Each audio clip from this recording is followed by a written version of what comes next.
Ce matin, mon réveil a sonné et j'ai pris une grande décision. Devenir un burrito humain et ne plus jamais sortir du lit. Sérieusement, quelle idée de se lever à 6h du matin. Bon, trêve de plaisanterie, on va voir ensemble comment bien commencer sa journée sans avoir l'impression d'être un étudiant qui commence à 8h le vendredi et qui n'a pas pris son café. Les étudiants se reconnaîtront. Déjà, rassure-toi, ça sera pas une vidéo 28 conseils pour être plus productif le matin. Il n'y en aura que 27. Non, en fait, il y a un concept clé qui est hyper important à connaître pour mieux comprendre la productivité le matin. Et c'est le concept de l'inertie cognitive.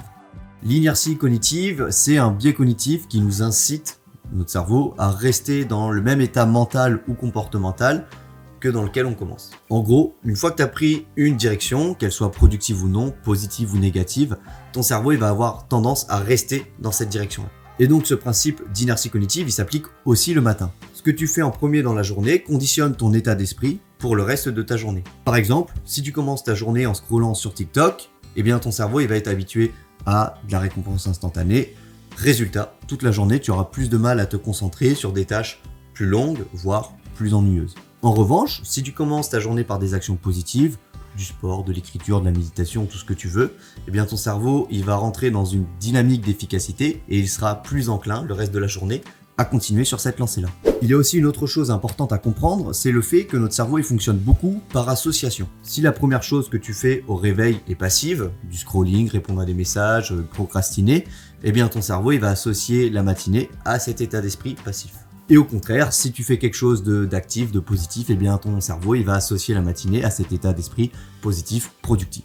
Et donc là, on commence à comprendre que le principe de routine matinale, il est hyper personnel parce qu'en fait, ta routine, elle va dépendre de tes objectifs de ta journée. Si tu as des objectifs plutôt sportifs, eh ben, tu as tout intérêt à commencer par des actions sportives, physiques, comme des étirements, du yoga, faire des pompes, tout ce que tu veux, tant que c'est un minimum sportif. Et au contraire, si tu as des objectifs plutôt intellectuels, eh ben, tu auras tout intérêt à commencer par des actions plutôt cognitives, comme de l'écriture, de la méditation, de la lecture, tout ce qui touche un peu à la cognition. Et en faisant ça, tu vas en fait préparer ton cerveau à refaire ces actions-là plus tard dans la journée. Si tu veux, c'est un peu comme un échauffement en sport, sauf que là, c'est un échauffement cérébral pour le reste de la journée. Mais de manière générale, on a quand même 3 actions à faire pour être juste bien réveillé de manière physiologique, quels que soient nos objectifs de la journée. La première action, c'est de se réveiller directement.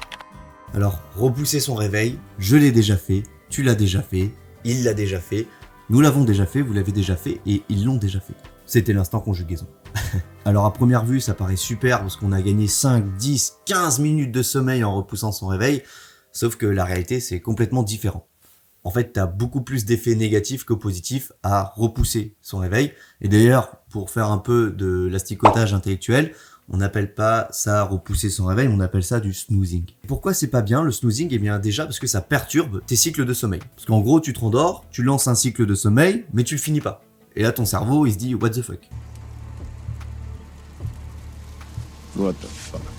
Mais aussi parce que ça augmente ton inertie du sommeil. En gros, quand tu te réveilles, tu as une phase où ta vigilance et tes capacités cognitives sont un peu plus faibles. En gros, t'es un zombie. Eh bien, se réveiller plusieurs fois à la suite comme ça, eh bien, ça augmente la durée de cette inertie. En gros, au lieu d'être un zombie 5 minutes, t'es un zombie 30 minutes, voire plus.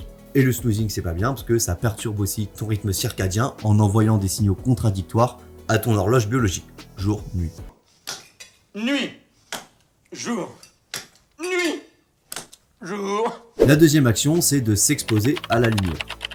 Alors qu'elle soit naturelle ou artificielle, on s'en moque, mais s'exposer à la lumière, ça va pouvoir faire comprendre à ton cerveau que la journée commence et donc à mettre en route ton corps. Et ça c'est possible parce qu'en gros, dans tes yeux, tu as des photorécepteurs qui vont capter la lumière, ce qui va inhiber la sécrétion de mélatonine, qui est l'hormone du sommeil, et donc ça va te mettre en action. Apparemment, il faudrait environ être exposé 15 à 30 minutes pour être pleinement réveillé. Et je te rassure, t'as pas besoin de rester 15 minutes planté devant ta fenêtre, même si au final, ça te fait une petite cure de vitamine D.